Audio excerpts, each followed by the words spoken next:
learn more about it, this is my great pleasure to be joined live by Sacha Stolp.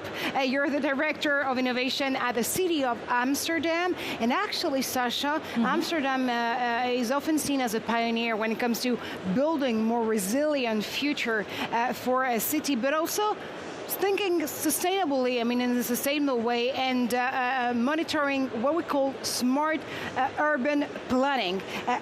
What, in your perspective, is so unique in your city that you can lead by example when it comes to building more sustainable urban and resilient urban futures? Well, thank you so much for being here. Well, a lot of questions in one. Yeah. But first of all, I think that what we had in Amsterdam was a quite early conversation with knowledge institutes about how do we have to solve our problems, and then to incorporate companies in the discussion.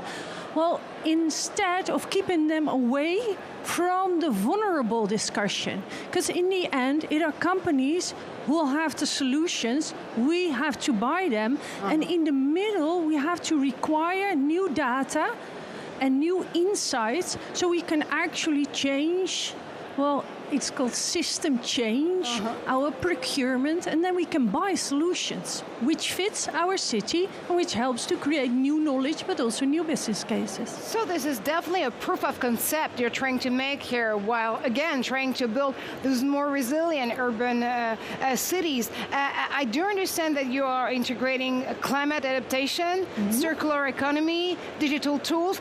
All of them, all this mix is actually making those urban transformation efforts possible, right? Yes, and because it's very important that we speed up.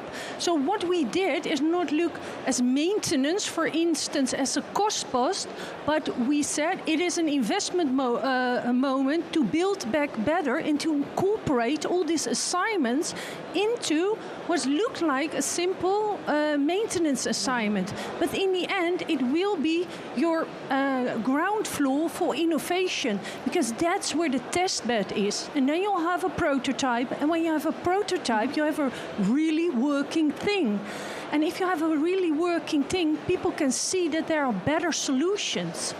And if you measure them right, so for instance, we know right now that in the construction sites, even a simple project, the reduction of CO2 emissions is much bigger at the raw material side than, for instance, in taking new equipment. And that helps to make the right choices.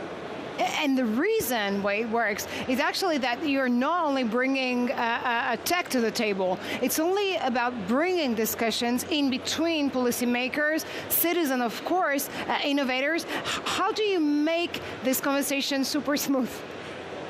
You make this conversation, indeed, it is about how do you provide what we say a common basis of trust.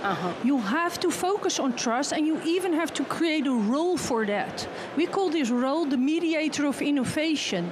The one who is in between, the one who started the idea, the one who invented it, built it, but also legitimized it.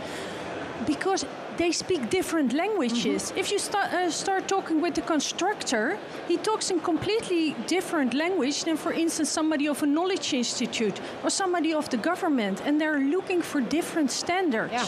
So how do you bring this together? That's trust.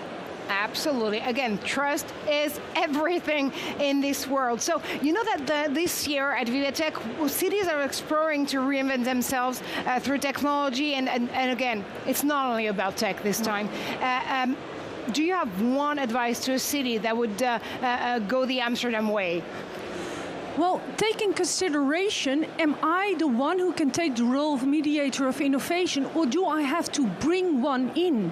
Because most often we want to go too fast. And the mediator of innovation helps to sit down a little bit, have the moment, and to see first, how are we all at the table? Are we all willing to do so? Because if trust is growing, the speed of innovation is going up. But you need to have this guardian of trust.